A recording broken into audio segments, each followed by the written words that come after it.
ভাঙা কলসি বাজে বেশি। ওবায়দুল কাদের, আপনার আওয়ামী লীগ ভাঙা কলসি, তাই আপনাদের আওয়াজ বেশি হচ্ছে, আপনারা বাজছেন বেশি করে। আছে না, টিনের বাক্সে যদি কোনো কিছু না থাকে, মুড়ির টিনে যদি আপনার মুড়ি না থাকে, আপনি টোকা দেবেন, দেখবেন ঝনঝন করে বাজে। তো আওয়ামী লীগ এখন শূন্য মুড়ির টিন। এই কারণে আওয়ামী লীগের নেতারা ঝনঝন করে কথা বলছে।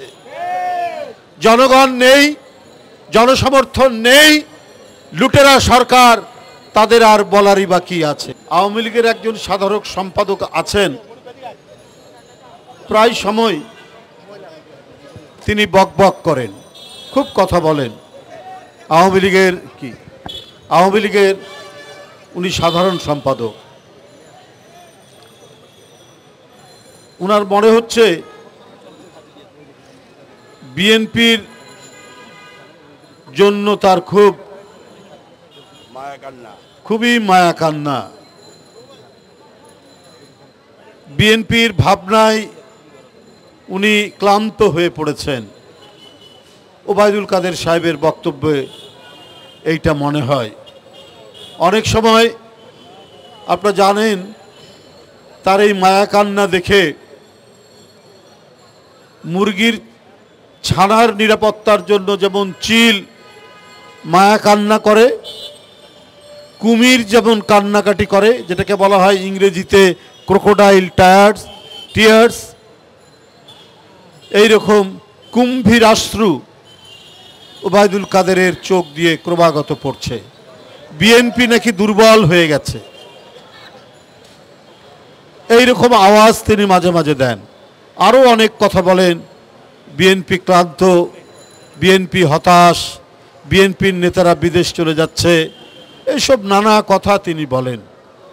এই বলে তারা যে ভিতর থেকে ধসে গেছে, ভেঙে গেছে, এইটা চাপা দেওয়ার জন্যই তিনি এই কথাগুলো বলেন।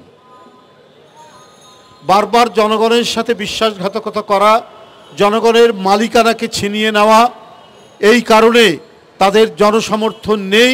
কয়েকজন সুবিধাবাদী লোক, কয়েকজন ঋণ খিলাপি মানুষ, কয়েকজন বাজার সিন্ডিকেটের লোকজন এইটা আওয়ামী লীগকে ঘিরে আছে।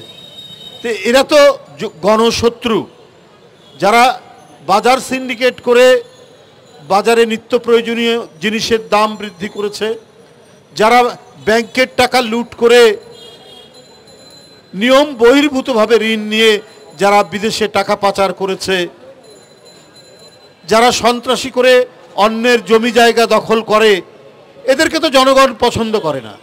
আর এই লোকগুলোই যদি আওয়ামী লীগের পাশে থাকে, প্রধানমন্ত্রীর পাশে থাকে, সরকারের পাশে থাকে, তাহলে তো জনগণ থাকবে না। এই জনগণ যে তাদের সাথে নেই, এই কারণে তারা ফাঁপা টিন। আছে না, টিনের বাক্সে যদি কোনো কিছু না থাকে, মুড়ির টিনে যদি আপনার মুড়ি না থাকে, আপনি টোকা দেবেন, দেখবেন ঝনঝন করে বাজে। তো আওয়ামী লীগ এখন শূন্য মুড়ির টিন। এই কারণে আওয়ামী লীগের নেতারা ঝনঝন করে কথা বলছে। জনগণ নেই, জনসমর্থন নেই, লুটেরা সরকার, তাদের আর বলারই বাকি আছে, তাদের আর করারই বাকি আছে। এত চেষ্টা করলেন, আওয়ামী লীগের লোকরাই বললেন এই যে একটা দামি নির্বাচন তারা করতে যাচ্ছেন, যেখানে জনগণের কোনো সমর্থন নেই, সেইখানে আওয়ামী লীগের লোকেরাই বললেন যে আরে সব যদি মন্ত্রী এমপির আত্মীয় স্বজন, মন্ত্রী এমপির শ্যালক, তার বউ, তার সন্তান, এরাই যদি উপজেলা নির্বাচনে দাঁড়ায়, তাহলে আওয়ামী লীগের অন্য নেতারা কি করবে? এই জন্য আওয়ামী লীগের কেন্দ্র থেকে তাদেরকে নিষেধ করলো, কারো বউ, কারো শালা, কারো সন্তান দাঁড়াবে না। কিন্তু একজনও কথা শোনেনি, সবাই দাঁড়িয়েছে। যা অন্য এমপি মন্ত্রীর আত্মীয় স্বজন যারা দাঁড়িয়েছে, স্ত্রী, পুত্র, কন্যা, শ্যালক, তারা বলছে যে প্রধানমন্ত্রী নেই, 20 থেকে 25 জন আত্মীয় স্বজন উপজেলা নির্বাচনে দাঁড়িয়েছে। তাহলে আমরা বাদ যাব কেন? ওরা বাদ যাচ্ছে না এই কারণে, প্রধানমন্ত্রীর আত্মীয় স্বজন যদি 20 থেকে 25 জন দাঁড়িয়ে থাকে, তাহলে অন্য এমপি, অন্য মন্ত্রী, তাদের আত্মীয় স্বজন, তাদের বউ, বেটি, সন্তান, তারা বাদ যাবে কেন? তারা দাঁড়িয়েছে। জনগণ তো নির্বাচন করবে না, গণতন্ত্রের পক্ষে তো মানুষ ওটাতে দাঁড়াবে না। তাহলে এখন ওরা নিজেরাই, এমনি আর সাধারণ মানুষ নেই। আওয়ামী লীগের অন্য কোনো নেতারা তারা সুযোগ পাচ্ছে না, পাচ্ছে হচ্ছে আওয়ামী লীগের মন্ত্রী, এমপি, যারা সুবিধাবাদী, যারা সুযোগ সন্ধানী, অধিকাংশই হচ্ছে ব্যবসায়ী। তারা নমিনেশন কিনছে, রাজনীতি করেন যারা, তারা আর নেই। তো দলের সংকট হলে, ক্রাইসিস হলে এরা তো থাকবে না, কিন্তু ওরাই এখন দখল করে আছে। তো ওবায়দুল কাদের সাহেব, আপনার দল যে শূন্য টিনের বাক্স হয়ে গেছে, ওইটা আগে ভরুন, আর তারপরে বিএনপির কথা বলুন। বিএনপি দুর্বল হয়েছে না সবল আছে, এইটা তো টের পান প্রতি মুহূর্তে, যার কারণে আওয়ামী লীগকে দিয়ে মোকাবেলা করার সাহস নাই বিএনপি।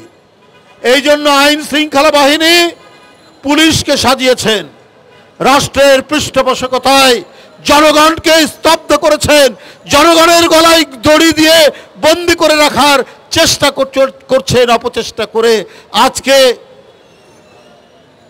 কথা বলছেন। ভাঙা কলসি বাজে বেশি। ওবায়দুল কাদের, আপনার আওয়ামী লীগ ভাঙা কলসি, তাই আপনাদের আওয়াজ বেশি হচ্ছে, আপনারা বাজছেন বেশি করে।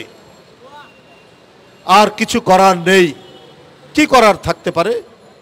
যা বলেছেন জনগণকে সব মিথ্যা, যা দেখিয়েছেন জনগণকে সব মিথ্যা। মেট্রো রেল দেখান, ফ্লাইওভার দেখান, পদ্মা সেতু দেখান। এইবার বাজেটে লক্ষ কোটি টাকার ঋণ চাচ্ছেন কেন?